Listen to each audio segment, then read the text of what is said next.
A paz do Senhor seja com cada um dos irmãos, amém?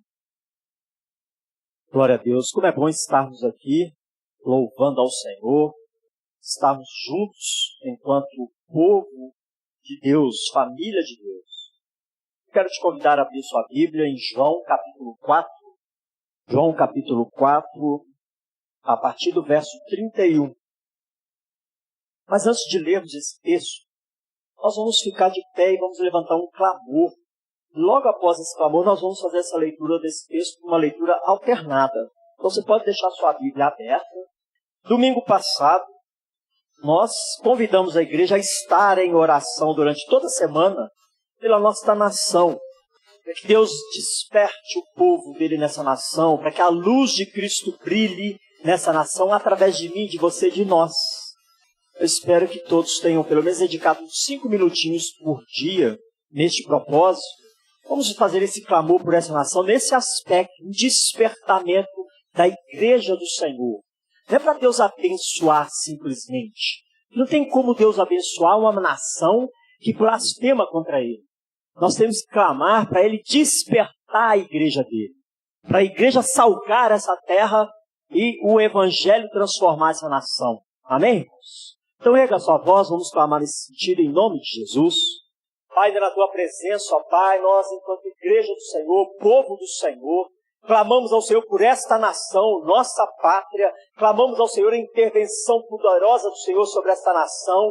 Ó Pai, que o Senhor esteja avivando a tua obra, despertando a tua igreja a começar em mim, a começar em nós, por meio desta igreja, por meio da igreja do Senhor, espalhada nesta nação brasileira. Aviva a tua obra, desperta o teu povo, e que a tua palavra, ó Pai, alcance corações, que a tua palavra transforme vidas, e que a luz do Senhor brilhe nas trevas que estão, ó Pai, envolvendo essa nação. Pai, nós clamamos a tua misericórdia, e que teu Espírito Santo esteja avivando a tua obra, que teu Espírito Santo esteja despertando a tua igreja, que teu Espírito Santo esteja se movendo, ó Pai, entre nós, para louvor e glória do Senhor, para a transformação dessa nação. É a tua igreja clamando ao Senhor, é a tua igreja, ó Pai, colocando diante de ti este solo e clamando a transformação do alto sobre esta nação, em nome de Jesus. Amém, irmãos? Lembre-se disso, meu querido e minha querida. Ainda de pé, vamos fazer essa leitura alternada. Nós precisamos interceder para que Deus avive a obra dele nesta nação. E você é o agente dessa obra. Nós, enquanto igreja, somos os emissários dessa obra. Então nós vamos ler aqui João capítulo 4, versos 31 até o 42, uma leitura alternada. Eu lerei os versos ímpares dos irmãos a uma só voz e com disposição os versos pares. João 34, de 31 a 42. Vamos iniciar. Nesse íntere, os discípulos lhe rogavam, dizendo: Mestre, come. Diziam então os discípulos uns aos outros: Ter-lhe-ia porventura alguém trazido o que comer? Não dizeis vós que ainda há 4 meses até a ceifa? Eu, porém, vos digo: erguei os olhos e vede os campos, pois já branquejam para a ceifa. Pois no caso é verdadeiro ditado: um é o semeador e o outro é o ceifeiro. Muitos samaritanos daquela cidade creram nele, em virtude do testemunho da mulher que anunciara: ele me disse tudo quanto tem feito. Muitos outros creram nele por causa da sua palavra. Glória a Deus. Podeis assentar, irmãos? Vamos orar mais uma vez. Pai, nós te louvamos pela tua palavra. Clamamos a ti que teu Espírito Santo toque em mentes e corações, que teu Espírito Santo leve nossos pensamentos cativos em obediência ao Senhor. Que teu Espírito Santo, ó Pai, nos convença do teu chamado, que teu Espírito Santo avive a tua obra em nós, e por meio de nós que a tua luz brilhe nesta nação, nesta cidade, neste bairro. Pai, em nome de Jesus Cristo, que o Senhor esteja com a tua mão de poder e graça sobre nós, sobre esta igreja, sobre esta localidade, anulando e repreendendo toda e qualquer ingerência do inimigo, e que tudo que falarmos aqui, ó Pai, seja o teu Espírito Santo, ó Pai, ministrando ao coração dos teus filhos e filhas. Assim nós oramos e colocamos nossas vidas em tuas mãos, em nome de Jesus. Amém? Glória a Deus. Meus queridos, como o pastor Felipe bem disse, nós estamos aí iniciando esse mês voltado para missões, evangelismo. Eu espero sinceramente que você não se equivoque. E lá em agosto, setembro, você pensa assim, junho foi o mês de missões. Eu espero que você não se equivoque. Junho não é o mês de missões. Mês de missões são todos os meses, todos os dias, 24 horas por dia. Esse é simplesmente um mês em que vamos dar uma ênfase naquilo que é minha responsabilidade, naquilo que é nossa responsabilidade pessoal e coletiva. Então, que nós possamos entender, a partir deste texto, o que o Senhor quer de nós, o que o Senhor espera de nós, e como o Evangelho precisa mexer comigo e com você em relação ao outro, ao mundo, às trevas que estão envolvendo nosso bairro, nossa cidade, nosso estado, nossa nação e o mundo. A obra missionária começa no seu lar, a partir dos seus familiares, dos seus vizinhos, neste bairro, nessa cidade, até os confins da terra. E eu e você somos estes missionários de Cristo, estes embaixadores e representantes do reino do Senhor. Amém, irmãos? Glória a Deus. Esse texto que nós lemos, ele faz parte de um diálogo que é muito conhecido por toda a cristandade. O diálogo de Jesus com a mulher samaritana. Todo crente conhece esse texto, conhece esse diálogo. Onde Jesus vai até aquele local, visualiza ali uma mulher samaritana e pede a ela que lhe dê de beber. Depois ele, conversando com ela, ele se apresenta àquela mulher como sendo o Messias prometido. Aquela mulher samaritana tinha noção das profecias, tinha noção de que o Messias viria. E nós vemos nos versos anteriores, no 25 e 26, a mulher dizendo a Jesus, da seguinte forma, eu sei, respondeu a mulher, que há de vir o Messias chamado Cristo. Quando ele vier, nos anunciará todas as coisas. Disse-lhe Jesus, eu o sou, eu que falo contigo. Então ele se apresenta àquela mulher samaritana como o Messias enviado da parte de Deus. Jesus é o Messias. Ele já veio, já deixou o Evangelho do Reino. E nós estamos aqui hoje por causa dessa vinda. Vocês que nos visitam hoje, pela primeira vez e demais vezes. Eu não sei como você enxerga Jesus Cristo na sua vida, mas Ele é o Messias da parte de Deus, o Salvador prometido. E todos nós precisamos estar em íntima relação e comunhão com este Salvador. Todos nós precisamos compreender que Ele é o único caminho que leva a Deus. E proclamar essa verdade. Esse texto, ele faz parte desse contexto, onde Jesus estava conversando com aquela mulher, o que não era usual, um judeu conversar com um samaritano. Menos ainda, um homem judeu conversar com uma mulher samaritana. Meus queridos, e esse texto que nós vamos usar para a nossa meditação inicia-se com a expressão muito interessante, uma expressão que traz um significado amplo, nesse ínterim. O que significa essa expressão, nesse ínterim? O que está por trás dessa expressão? Meus queridos, nesse ínterim, revela um espaço de tempo, revela algo que se desenrola simultaneamente. Quando os apóstolos chegam, aquela mulher sai e Jesus continua a obra do Pai, ou seja, proclamando que o reino é chegado. Ou seja, esse espaço de tempo é nesse ínterim. Nesse espaço de tempo, nós percebemos que Jesus continua sua obra a ponto de os discípulos insistirem com ele, rogando, mestre, come. O que isso nos sugere? Que Jesus estava trabalhando constantemente, continuamente, a ponto de demonstrar fome, a ponto de ter abrido mão do almoço, da janta, do café da tarde, e estava ali pregando o evangelho do reino, estava ali proclamando que o reino é chegado. E os discípulos dizem a ele, mestre, come. Nesse ínterim, é um espaço de tempo do qual aquela mulher se despede de Jesus, continua a obra, e os discípulos, vendo a obra do Senhor, insistiam com ele para ele comer. Já havia passado um tempo, Jesus continuava trabalhando, e algo estava se desenrolando naquele momento. Eu quero compartilhar com os irmãos 3 características, à luz desse texto, 3 características essenciais na vida de um cristão, na vida de um discípulo de Cristo. 3 características que vão cooperar diretamente com a obra do Senhor, com o desenvolvimento da obra do Senhor. 3 características muito simples: visão, paixão, envolvimento. Visão, paixão e envolvimento.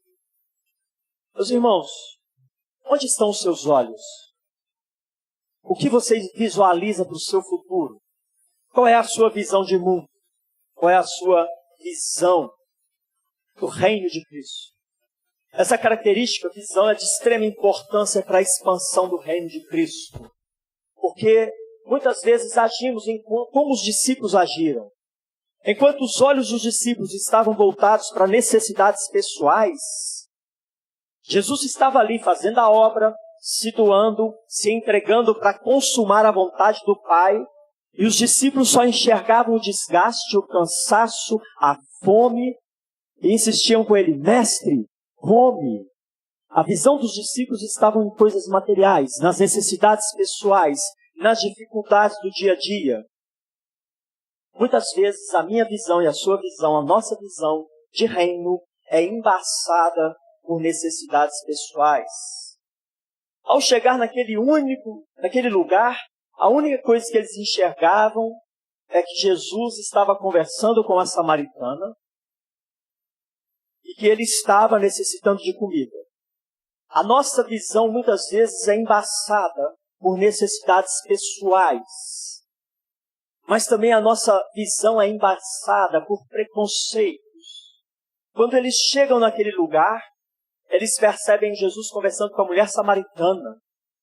E lá no verso 33, eles dizem uns aos outros. Diziam então os discípulos uns aos outros: ter-lhe-ia porventura alguém trazido o que comer? Ou seja, eles estavam preocupados com as necessidades pessoais. Mestre, come. Jesus dá uma resposta que os confunde. Com comida tenho para comer que vocês não conhecem.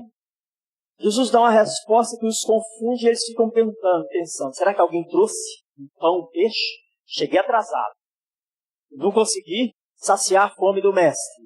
Essa é a preocupação deles. Quando eles chegam naquele lugar, a visão deles está embaçada pelo preconceito que havia entre judeus e samaritanos. Eles perceberam que ele estava conversando com aquela mulher, nada falaram, mas entreolharam entre si. O que Jesus está conversando com essa mulher, uma samaritana? Lá no verso 27, chegaram os seus discípulos e se admiraram de que estivesse falando com a mulher. Todavia nenhum deles lhe disse: que perguntas? Ou por que falas com ela? Eles ficaram espantados.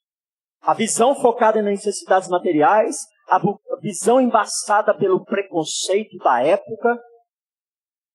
E muitas vezes a nossa visão de reino também é embaçada por essas coisas. Muitas vezes a nossa visão de reino é embaçada por nossas limitações pessoais.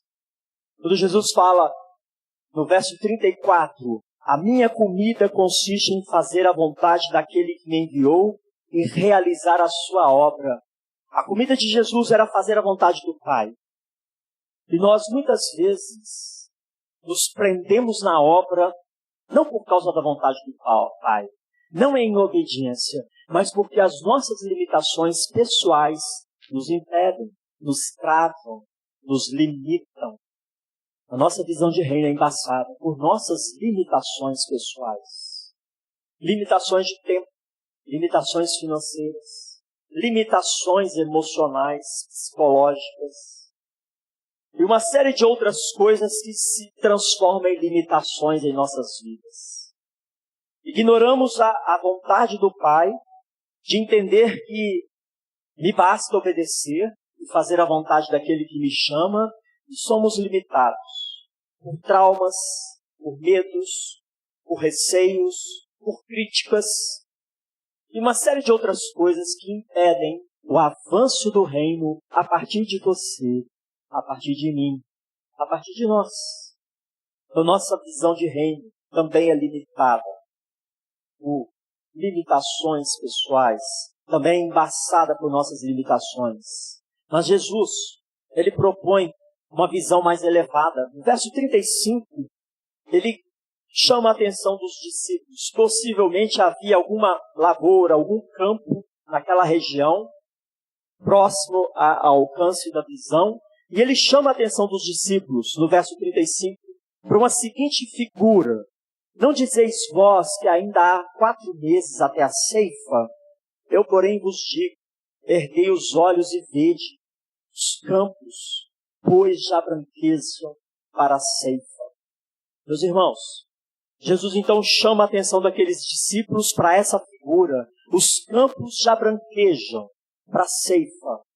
A hora é agora, não é daqui 4 meses. Não é para amanhã, é para agora. Os campos já branquejam. Ele traz a visão dos discípulos para o reino. A necessidade da expansão do reino de Deus. De se resgatar as ovelhas perdidas da casa do Pai. De proclamar o evangelho do reino. Aqueles homens que estavam com a visão embaçada por necessidades pessoais, pelo preconceito, por próprias limitações naturais, Jesus agora chama a atenção daqueles homens para essa figura de uma lavoura e afirma: os campos já estão brancos para a ceifa.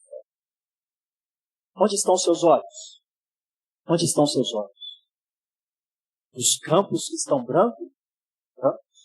Ou nas suas limitações pessoais, nos seus preconceitos pessoais, ou nas suas necessidades pessoais? Onde está a sua visão? Jesus propõe que a nossa visão esteja no reino, e nesse reino, a lavoura já está no ponto da colheita. Não podemos esperar.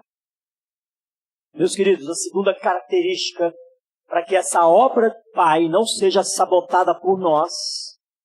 Primeira característica, visão. Visão do reino. Segunda característica, paixão por este reino. Paixão pelo nosso Senhor. Paixão pelo seu reino. Paixão pela obra do Pai. Paixão é um misto de características que envolve entusiasmo, amor, dedicação, alegria. Não é qualquer tipo de alegria. É aquela alegria específica de uma alegria daquela pessoa que estava procurando algo muito valioso e que encontra essa coisa valiosa. Quando isso acontece, nós ficamos muito alegres. É essa alegria. Como daquela parábola do tesouro escondido no campo. Que a pessoa vende tudo que tem, compra um campo e fica cheio de alegria, porque adquiriu um campo que havia uma joia preciosa. É esta paixão que eu e você precisamos ter em relação ao reino de Cristo. É esta paixão que nos move, que nos leva a vestir a camisa do reino, que nos leva a vestir a camisa de Cristo e suar essa camisa, independente das necessidades pessoais, independente dos preconceitos, independente das limitações. Suar a camisa de Cristo. Paixão pelo reino. Infelizmente, na nossa nação, qualquer coisa cresce mais do que o Evangelho de Cristo. O Evangelho verdadeiro, não me refiro a seitas que estão crescendo como erva daninha. Eu me refiro ao Evangelho verdadeiro. O Espiritismo está envolvendo todas as camadas da sociedade, seduzindo milhares. Os adventistas estão seduzindo milhares. São os que mais produzem obras literárias no nosso meio. A idolatria ainda é forte na nossa nação e ainda segue entendimentos, até no meio do povo que se diz crente. Idolatrias de outras espécies, de outros tipos.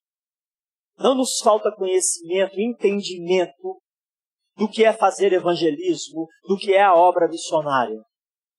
Possivelmente nos falta paixão. Paixão pelo reino, paixão pela palavra, paixão por Cristo. A paixão que esta mulher samaritana demonstrou. Neste ínterim, revela um espaço de tempo precioso. no tempo em que Jesus continuava a sua obra, no tempo em que os discípulos estavam ali insistindo para que ele comesse, para que ele saciasse as suas necessidades físicas, pessoais, aquela mulher, tocada por Cristo, saiu a anunciar a palavra de Cristo. Com entusiasmo, com alegria, de forma contagiante. A paixão pelo reino contagia as pessoas, impacta as pessoas. Neste ínterim, revela aqui uma ação de uma pessoa tocada pelo Evangelho de Cristo. A ponto de outros, ouvindo o testemunho daquela mulher, reportarem a ela, em um momento certo, de que eles passaram a crer no testemunho que ela deu. Meus queridos irmãos, olha o verso 42 desse texto. Tamanho foi o testemunho daquela mulher apaixonada pela revelação de Jesus Cristo. Ela que no início da conversa tinha uma vaga ideia de que o Messias viria. Depois do desenvolver daquela conversa, ela passou a entender que aquele poderia ser o Messias, né? Ela diz no verso 29, vinde comigo e vede um homem que me disse tudo quanto tenho feito. Será este porventura o Cristo? No início da conversa ela entendia que o Messias viria. No desenvolver da assimilação daquela conversa, ela já estava, este é o Messias prometido? E no verso 42 nós vemos o resultado do impacto do Evangelho no coração dessa mulher. E diziam à mulher, já agora não é pelo que disseste que nós cremos, mas porque nós mesmos temos ouvido e sabemos que este é verdadeiramente o Salvador do mundo.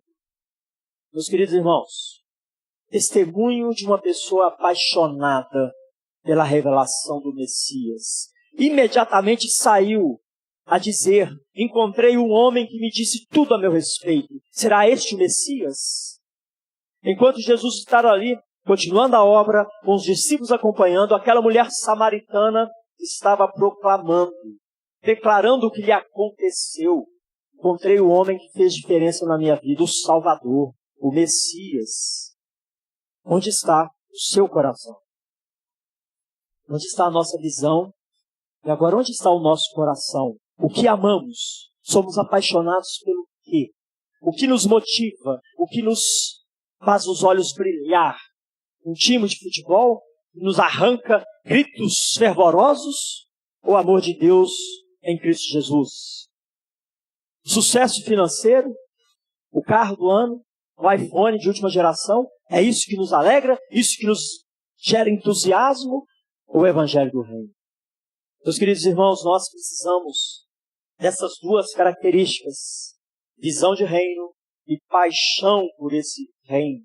E a falta desta paixão é que muitas vezes nos torna apáticos, alheios, indiferentes, desanimados. E a falta dessa paixão sabota o avanço do reino de Cristo a partir de mim, a partir de nós. Não é do outro, é de você. Você é um discípulo. Você é um servo. Você é aquele que o Pai espera que você faça a obra. Você, nós. É a falta dessa paixão que nos leva a transformar a obra missionária num departamento da igreja. A responsabilidade é do outro. A responsabilidade do líder do grupo familiar, a responsabilidade é da líder do ministério Laísa, não é minha. Todos nós somos missionários de Cristo. O seu grupo familiar tem evangelizado como deveria estar evangelizando? A sua lista de alcance está acontecendo ou está esquecida? Paixão é o que nós precisamos. E essa paixão, ela contagia, ela impacta, ela move. Meus irmãos, nós precisamos ter aquela paixão que aquela mulher teve. Nós precisamos entender que a obra é realizada por meio de nós. Não podemos nos descuidar de um testemunho cheio de alegria, cheio de entusiasmo, porque afinal de contas fomos alcançados pelo amor do Criador, de Deus o Pai. Fomos tocados pelo sangue do Cordeiro, paixão por Cristo e seu reino. é uma característica fundamental para realizar a obra do Pai. Terceira característica é envolvimento. Naquela época, uma figura como a lavoura era muito fácil de compreender para aquelas pessoas. Os campos estão brancos, prontos para a ceifa. Um agricultor inteligente jamais seria doido para partir para a colheita sozinho. Ele reunia muitas pessoas para promover a colheita, porque colheita não é obra de um, mas é obra de todos. Envolvimento. No desenvolver, desta obra, todos nós precisamos estar envolvidos. Não é 90% da igreja, é 100% da igreja, 100% dos discípulos. Para a colheita, todos precisam estar com as mãos no arado. Todos precisam se envolver e dar a sua justa contribuição. Todo crente, todo membro da IPR, todo servo de Cristo é um discípulo pronto para servir na colheita do Senhor. Nós somos enviados para colher. Ele está dizendo aqui no verso 35 em diante, os campos já branquejam para a ceifa. O ceifeiro recebe desde já a recompensa e entesoura o seu fruto para a vida eterna. E diz arte se alegram tanto o semeador como o ceifeiro. No verso 38 ele continua, eu vos enviei para ceifar o que não semeastes, outros trabalharam e vós entrastes no seu trabalho. O trabalho do reino é um trabalho de cooperação, de envolvimento de todos, de todas as partes, de cada membro. Um semeia, outro colhe, um joga água, o outro joga adubo. Todos fazem o seu papel nessa colheita. Envolvimento de todos. Aí está a beleza da multiforme graça de Deus, dando dons e talentos a cada discípulo, para que juntos, somados nessa obra, cooperemos na salvação de milhares, de milhões. Essa é a vontade do Pai. Não é uma ideia do pastor Milton. É a vontade do Pai. É por isso que Jesus Cristo veio. E esta é a ordem que Ele dá para mim e para você. Eu vos enviei para ceifar, para colher. Terceira característica é envolvimento de toda a igreja, de cada membro. Toda a igreja envolvida, dando a sua justa cooperação na colheita do fruto, na colheita de almas. Não é algo para se terceirizar, não é algo para outras pessoas, é para a igreja. A ferramenta que Deus utiliza para alcançar o mundo é a igreja. Somos nós, eu e você. Não é o outro, eu, nós. E essa é uma obra que exige o envolvimento de todos, porque não tem como dizer que é discípulo de Cristo e não obedecer à sua vontade. O próprio Jesus diz, sereis meus amigos se fizerem o que eu vos mando. Sereis meus amigos se fizerem o que eu vos mando. Não há espaço para desculpa, não há espaço para cruzar os braços, não há espaço para justificativas. Somos chamados para a colheita. Todos nós fazemos parte dessa obra. Jesus estava ali sem comer, e ele declara para os discípulos, uma comida tenho para comer que vós não conheceis. A minha comida consiste em fazer a vontade daquele que me enviou e realizar a sua obra. Meus queridos irmãos, o seu sucesso não é o sucesso profissional, financeiro. O seu sucesso enquanto ser humano, enquanto cristão, é fazer a vontade daquele que te envia. É realizar a obra daquele que te envia. E nós somos enviados por Cristo. Não alguns, mas todos. É isso que significa ser membro de uma igreja evangélica. Eu me coloco como servo, como discípulo de Cristo. E eu não tenho como cruzar os braços, olhando para as minhas necessidades, olhando para os preconceitos, olhando para as limitações pessoais, dizer, não vou, não quero. Isso não cabe no vocabulário de um discípulo. Aquela mulher samaritana, que tinha toda a condição para não fazer nada, saiu a proclamar. Ela vivia num contexto social em uma época que a mulher sequer podia abrir a boca. Ainda mais uma mulher samaritana. Ela não olhou suas necessidades pessoais, suas limitações, os preconceitos, mas saiu a proclamar. Em resultado disso, no verso 39, muitos samaritanos daquela cidade creram nele, em Jesus, em virtude do testemunho da mulher que anunciara: ele me disse tudo quanto tenho feito.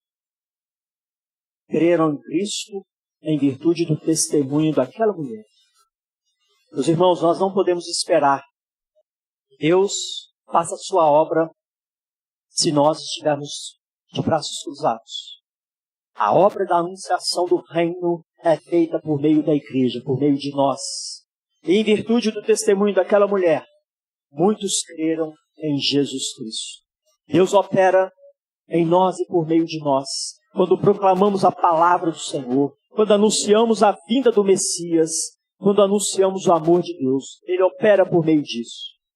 E muitos outros creram nele por causa da sua palavra. E quando eles tiveram acesso à palavra do Senhor diretamente da fonte, eles declaram aqui para aquela mulher: agora não cremos mais apenas porque você testemunhou. Nós cremos porque os meus olhos também foram abertos. Os meus olhos também foram abertos por Cristo. O meu coração foi tocado e transformado por Jesus Cristo. O envolvimento de todos nessa obra é crucial, é necessário, faz parte da economia de Deus, na expansão do seu reino. Deus capacita cada um de nós. Você, do jeito que você é, com seus dons e talentos, é uma ferramenta de Deus. Mas o que estamos fazendo com a capacitação que o Senhor nos dá? O que estamos fazendo com a nossa fé? Visão, paixão e envolvimento. Como estamos correspondendo nesta obra do Senhor? Como estamos utilizando os meios, as ferramentas que temos a nosso serviço para cumprirmos esse propósito? Como vamos para as reuniões dos grupos familiares com ânimo, com entusiasmo, cheios de paixão e vigor para anunciar o Evangelho, para orar pelos nossos alvos, para trazê-los à presença do Senhor? Ou sequer vamos, sequer nos envolvemos? Como participamos das programações que a igreja oferece para testemunhar o Evangelho? Os trabalhos sociais que visam fazer discípulos, os momentos que estamos juntos e nas redes sociais, o que nós proclamamos, o que nós anunciamos, o que está cheio o nosso coração? Visão, paixão e envolvimento. Características essenciais para não sabotarmos o avanço do reino.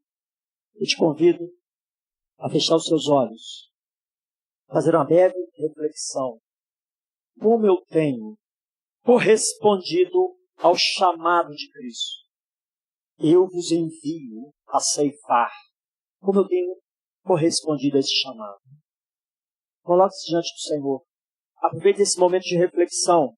Se você ainda não fez a sua oração de confissão no início do culto, aproveite para se preparar também para esse momento de ceia.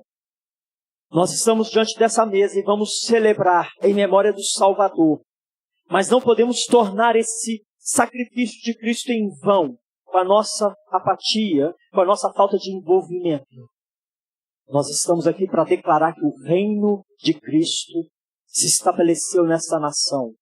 Então ore ao Senhor, coloque-se diante do Senhor como um ceifeiro, como aquele que trabalha na colheita, e clama ao Senhor: Senhor, dai-me visão, dai-me paixão e desperta-me para me envolver cada vez mais na obra do teu reino.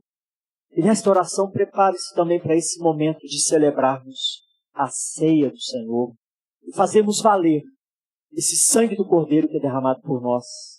Ore ao Senhor.